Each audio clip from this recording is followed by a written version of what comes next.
Hello and welcome to the new Power BI tutorial video. And in this video, I will show you how to conditionally format Power BI table. So Power BI table is mostly used whenever you are creating reports and dashboard, and having it conditionally formatted will going to make it more visually appealing. So in this video, I will show you very quickly how you can format the Power BI both from the perspective of, let's say you want to format font or you want to format the background, because both of these options are easily available within the settings. All right, before I move ahead and show you, just a quick information that this sheet is present in the description where you can quickly search any of my previously created video, or if I create when I create a new videos, I will keep on updating that like I'm doing it right now. And all those videos links will be present here so that you can quickly jump to the particular video. So you can keep this as a bookmark to your Power BI learning. All right, shift to the Power BI.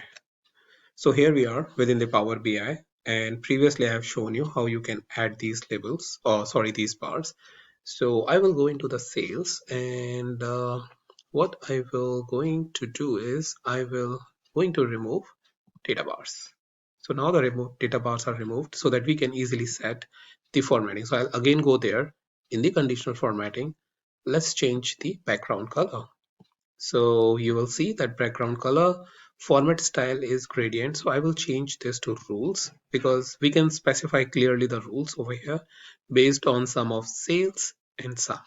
So rules is what? If it is one number, make sure yeah this is perfectly set up, otherwise you may face an issue.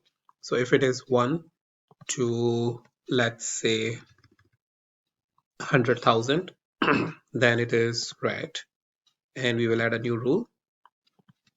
In this case again 100,000 number less than 1 million. Then let's say it is yellow, and if it is more than 1 million, 1 2 3 4 5 6 and 20 million, let's say.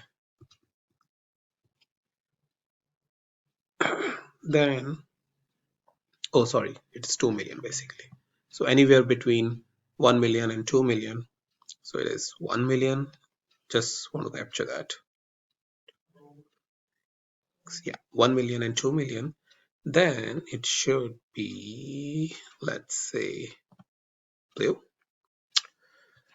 and this should be number, and click OK. All right, so now you see that what's happening over here. We have this red categories wherever the value is between 1 to 100,000. Then you have some of these values which is in the yellow category. However, what I should get is 1.49 million. No, this is 149,000. I think it is in using the Indian basically comma system. That's why I was wondering whether it is 1 million. So no, it is 149,528.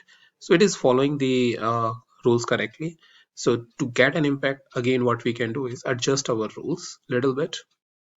So conditional formatting, we can go again and go to background. So 1 to 100,000, and maybe what we can do is from 100,000 to 200,000, we can say that it is, and from 200,000, I think we just have a couple of values to 300,000. So we say 3, and we remove this one, and we from here I think we remove this. So 1 2 3 4 5. So good. Just want to make sure that no issues. 1 2 3 4 5. Okay, perfect. So now what do we have is basically those values. Now you see we did not specify anything for 328. That's why it is keeping it as background as white. So this is very useful in scenarios like this. If we are missing anything, we again go back and change this to, let's say, 4, and we should be all good. So based on whatever we need, we can specify this. Similarly, as an exercise, what you need to do now is go here in conditional formatting. In the font color, you specify the same setting.